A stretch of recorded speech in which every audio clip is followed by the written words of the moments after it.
Hyaluronic acid is something we hear a lot about in skincare. It's a very clever molecule. It's actually a sugar molecule. The body produces it naturally, although obviously production decreases as we age, like everything else. But what's clever about it is that it binds moisture to the collagen in the skin. One molecule of hyaluronic acid can actually bind up to 1,000 times its weight in water, in moisture, keeping your skins plumped up and looking youthful. There's three main ways we can get it.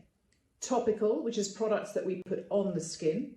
Injectables, which is products that we inject into the lower levels of the skin. And also foods. Foods act on our production of hyaluronic acid, but they can also act on the enzymes that degrade hyaluronic acid.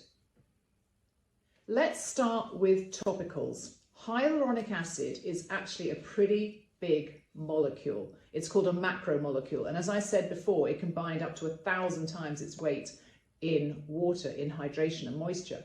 Now, that macromolecule cannot get through the skin layer. It can't penetrate, it's too big.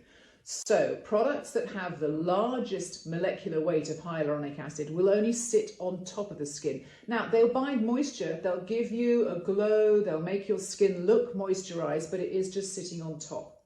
If you get a product with a lower molecular weight, a smaller size, it can penetrate into the epidermis, but that again is as far as it can go. So again, you are going to get a little moisture on the top layer of the skin, but it's not working any lower. Injectables of hyaluronic acid does what it says on the tin. They are actually injected. There's two main types. Cross-linked, which is more solid hyaluronic acid, is what is used in fillers. They are injected in various points. The esthetician, the dermatologist, the doctor will then move these around to where you want them on the face to give the best effect, best result. And they will last between 6 and 12 months, depending on your age, depending on your metabolic rate, basically depending on how fast you break them down. Then there's non-cross-linked hyaluronic acid, which is more of a liquid, and that's used in products like Profilo, which will be injected over the face, neck, hands, wherever you want, and it sort of spreads out and gives you a layer underneath the skin to give you a couple of millimeters of moisture, plumpness, get rid of the fine lines and wrinkles. So that's how that works. It's more of a liquid that can spread all over the face. Again, different people will find it lasts for different lengths of time depending on your age and depending on your metabolic rate and how fast you're breaking down the hyaluronic acid. Foods that are good for hyaluronic acid come in two forms.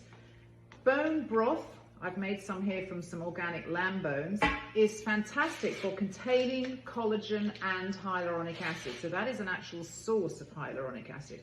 However, the other foods that we use to help with hyaluronic acid are those that stop the enzyme from degrading hyaluronic acid.